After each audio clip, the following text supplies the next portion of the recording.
Iran తీర ప్రాంతాల నుండి హోర్ముజ్ అలల వరకు ఈ సమయంలో బరూద్ వాసన వ్యాపించింది మరియు ప్రపంచం మొత్తం ఊపిరి బిగబట్టి చూస్తోంది. యుఎస్ఏ మరియు ఇరాన్ మధ్య ఉద్రిక్తత తిరిగి రాలేని స్థితికి చేరుకుంది మరియు ఖచ్చితంగా 2 వీక్స్ ఆ సీజ్ ఫైర్ ఇప్పుడు తన చివరి దశకు చేరుకుంది. కేవలం 3 డేస్ మాత్రమే మిగిలి ఉన్నాయి. ఆ తర్వాత గల్ఫ్ దేశాల సముద్రంలో ఏం జరుగుతుందో అని ఊహించుకుంటేనే సూపర్ పవర్స్కి చెమటలు పడుతున్నాయి. పాకిస్తాన్లో జరుగుతున్న శాంతి చర్చలు పూర్తిగా ఫెయిల్ అయ్యాయి మరియు ఇప్పుడు డిప్లొమసీ టేబుల్పై కేవలం ఖాళీ కుర్చీలు మాత్రమే మిగిలి ఉన్నాయి. ఇజ్రాయెల్ మరియు యుఎస్ఏ తమ ముట్టడిని ముమ్మరం చేశాయి, కానీ ఇదే భీకర ఉద్రిక్తత మరియు యుద్ధం అంచున భారత్ ఒక అడుగు వేసింది. దీనిని బహుశా 2026 ప్రారంభంలో ఎవరూ ఊహించి ఉండరు. ప్రపంచం మొత్తం భూమి మరియు సముద్ర యుద్ధంలో మునిగి ఉన్నప్పుడు భారత్ అంతరిక్షంలో తన త్రివర్ణ పతాకాన్ని ఎగురవేయటానికి ఒక ఫుల్ ప్రూఫ్ ప్లానింగ్ను బయటపెట్టింది. ఇది వాషింగ్టన్ నుండి బీజింగ్ వరకు కలకలం సృష్టించింది. ఈ సమయంలో ప్రపంచం ముందు రాబోయే దశాబ్దాల భవిష్యత్తును నిర్ణయించేటు పెద్ద ప్రశ్నలు నిలిచి ఉన్నాయి. మొదటి ప్రశ్న ఏమిటంటే, యుఎస్ఏ ఇరాన్తో ఈ ప్రత్యక్ష యుద్ధంలోకి దూకి తన వినాశనానికి కొత్త అధ్యాయాన్ని రాస్తుందా లేదా? హోర్ముజ్ ముట్టడి ప్రపంచ ఎకనామీని స్తంభింపచేస్తుందా? మరియు రెండవ అతిపెద్ద ప్రశ్న ఏమిటంటే, భారత్ మరియు రష్యాల ఈ కొత్త స్పేస్ పార్ట్నర్షిప్ అంతరిక్ష రంగంలో యుఎస్ఏ మరియు చైనాల దశాబ్దాల ఆధిపత్యాన్ని ఎప్పటికీ ముగించబోతోందా?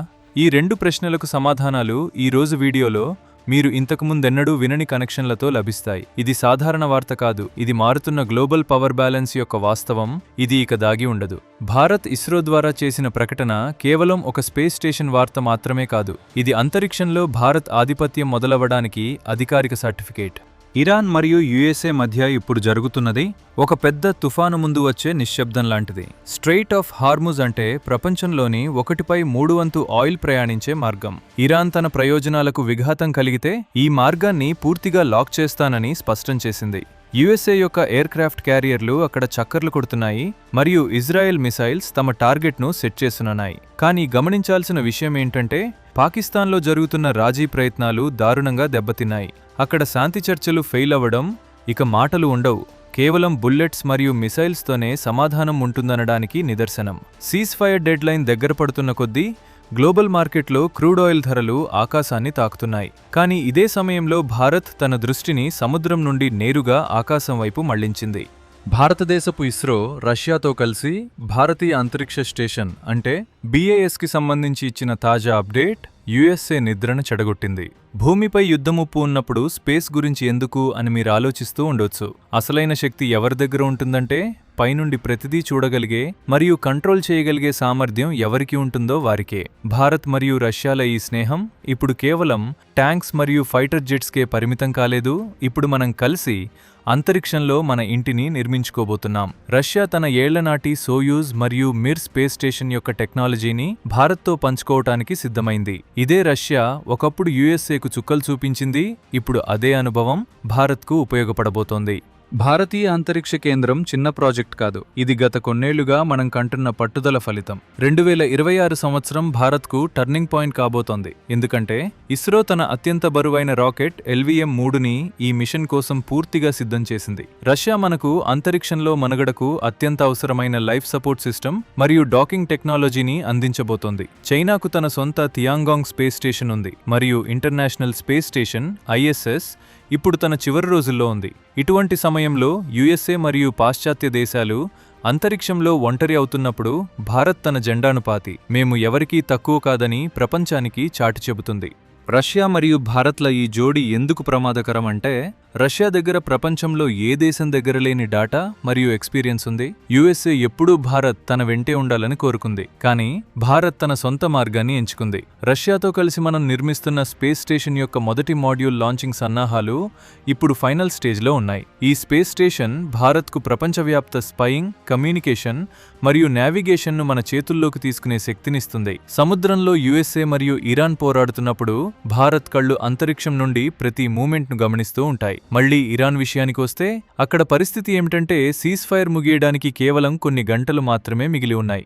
ఒకవేళ యుద్ధం మొదలైతే ప్రపంచవ్యాప్త సప్లై చైన్ దెబ్బతింటుంది. కానీ భారత్ తన ఎనర్జీ సెక్యూరిటీ మరియు తన స్పేస్ పవర్ కోసం సిద్ధం చేసిన బ్యాకప్ ప్లాన్ ప్రశంసనీయం. భారత్ ఇప్పుడు రష్యాతో కలిసి తన సొంత స్పేస్ ల్యాబొరేటరీని నిర్మిస్తోంది. అక్కడ భూమిపై సాధ్యం కాని ఎక్స్పెరిమెంట్స్ చేస్తాం. ఈ స్పేస్ స్టేషన్ మైక్రోగ్రావిటీలో కొత్త మందుల తయారీ నుండి అడ్వాన్స్డ్ మెటీరియల్ తయారీ వరకు పనిచేస్తుంది. భారత్ వేస్తున్న ఈ అడుగు బీజింగ్ కారిడార్లలో స్పష్టంగా వినిపిస్తోంది.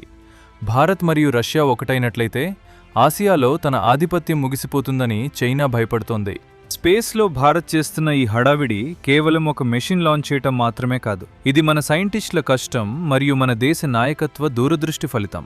యుఎస్ఏ మనకి ఎప్పుడూ ఇవ్వని క్రిటికల్ కాంపోనెంట్స్ను రష్యా మనకిస్తోంది. అది క్రయోజెనిక్ ఇంజిన్ విషయమైనా లేదా స్పేస్ స్టేషన్ను అంతరిక్షంలో అసెంబుల్ చేసేసే టెక్నాలజీ అయినా రష్యా మనకు అత్యంత నమ్మకమైన పార్ట్నర్గా నిలిచింది. 2026 నాటికి భారత్ దగ్గర తన సొంత క్రూ మాడ్యూల్ మరియు తన సొంత స్పేస్ స్టేషన్ బ్లూ ప్రింట్ పూర్తిగా సిద్ధంగా ఉంటుంది. దీని అర్థం ఏంటంటే ఇకపై భారతీయ ఆస్ట్రోనాట్స్ అంటే గగన్యత్రీస్ వేరే దేశంపై ఆధారపడాల్సిన అవసరం ఉండదు. ఇప్పుడు ఈ విషయం యొక్క లోతును అర్థం చేసుకోండి. ఒకవైపు గల్ఫ్ దేశాల్లో యుద్ధమేఘాలు కమ్ముకున్నాయి, మరోవైపు భారత్ మరియు రష్యా అంతరిక్షంలో కొత్త చరిత్ర రాస్తున్నాయి. యుఎస్ఏ ఇప్పుడు రెండు వైపులా ఇరుక్కుపోయింది. ఒకవైపు ఇరాన్ను మేనేజ్ చేయాలి, ఇజ్రాయెల్కు సపోర్ట్ ఇవ్వాలి, మరియు మరోవైపు తన అతిపెద్ద ప్రత్యర్థి రష్యా మరియు ఎదుగుతున్న శక్తి భారత్ కలిసిపోవడాన్ని చూస్తోంది. ఈ కూటమి కేవలం స్పేస్కే పరిమితం కాదు, ఇది రాబోయే కాలంలో కొత్త గ్లోబల్ వ్యవస్థకు పునాది వేస్తుంది. భారత్ తన రక్షణ కోసం ఎంతవరకైనా వెళ్తామని స్పష్టం చేసింది మరియు అంతరిక్షంలో మన ఉనికి మన సార్వభౌమాధికారానికి నిదర్శనం.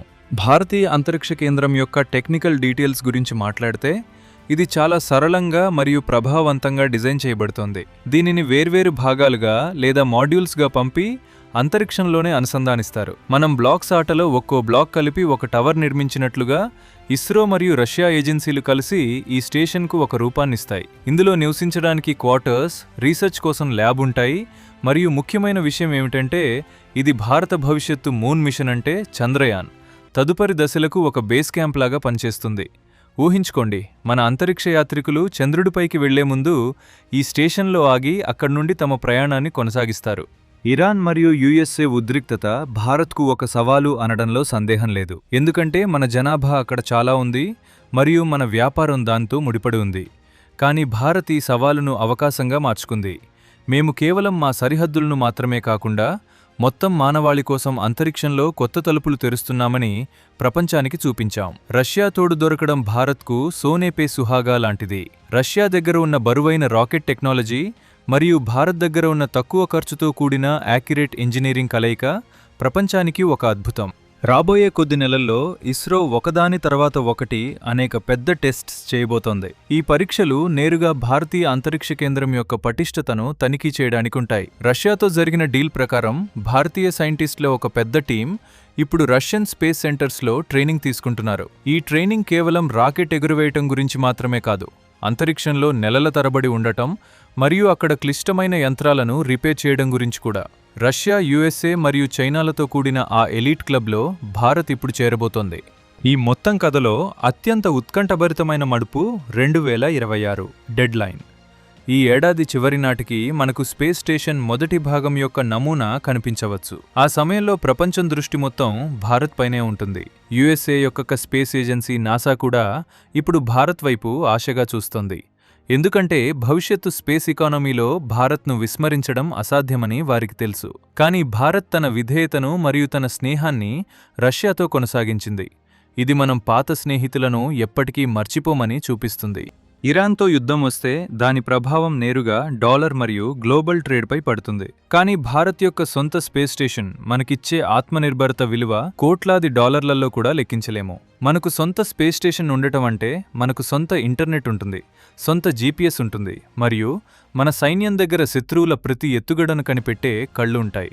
రష్యా ఇందులో మనకు సహాయం చేస్తూ తన కోసం కూడా ఒక సురక్షిత భవిష్యత్తును చూసుకుంటోంది. ఎందుకంటే పాశ్చాత్య దేశాల శాంక్షన్స్ తనను ప్రపంచం నుండి వేరు చేయడానికి ప్రయత్నించాయి. కానీ భారత్ చేయి అందించి అసలైన శక్తి సంబంధాలలో ఉంటుందని నిరూపించింది.